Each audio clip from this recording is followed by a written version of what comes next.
Ayun guys, good morning everyone sa inyong lahat. Nako, ito na naman ang inyong lingkod na luka-luka na to dahil talagang naano ako na napagod ako sa lakad sa penitensya, ng agang penitensya na nung nagpunta kami sa kay Super Yaya. So ayan, grabe ang sakit ng katawan ko, grabe sobra talaga. So hindi ko yan malimutan yung lakad namin nung kasama namin. Shout out pala sa kay Lini, kay Project 89, thank you so much. Maraming salamat sa information na ibinigay mo sa akin about sa YouTube kasi nagamit ko ngayon, ginawa kong ay mahina ba? So talaga matanggap na matanda na ako kasi maliksi ang katawan ko nung hindi pa ako naoperahan. Tapos nung naoperahan na ako, yun unti-unti ko na nararamdaman yung mga sakit-sakit sa tuhod ko.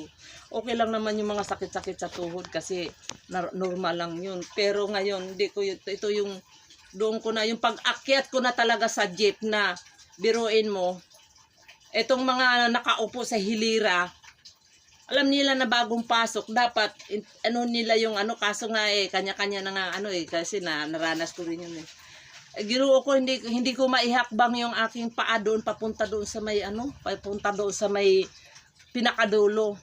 Hindi ko maramdaman yung matanda ako noon kasi maliksi ako pag tayo, diretso talaga yun. Pero ngayon, doon ko na parang lang yun parang pinapaalala lang sa akin na hoy beautician, matanda ka na, wag kang magpapanggap na ikaw ay bata pa.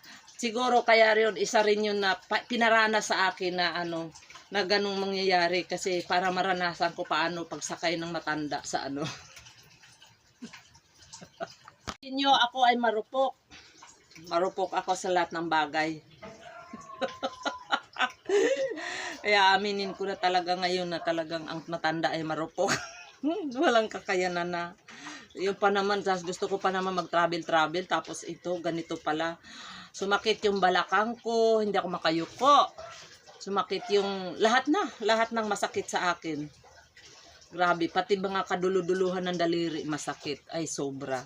So, yung mga nagtatawa dyan, nako po, pupunta rin kayo dyan sa pagtanda. Mararanasan ninyo yan. Maalala nyo si Super Yaya at si Beautician. Mapigilan ng panahon talagang. Kaya dasal na lang, dasal. Oh. Pero pasalamat pa rin kasi kahit nag-aabot tayo sa ganito. Nag-aabot tayo sa ganitong edad natin. Medyo kaya pa. Kaya nga sabi ko nga, i-enjoy ninyo habang bata pa kayo, lakad kayo. Pagkataas ng simban, ganun pag-ikumakain. Saan na tayo pumunta dyan? Oo.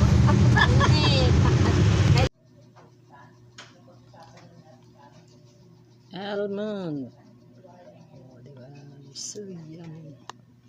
Yummy, yummy. So yummy. Yummy, yummy.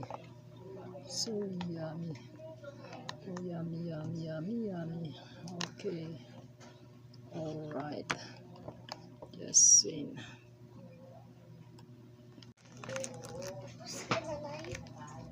Tapos na. Bilis naman. Wait. Ay, patingnan.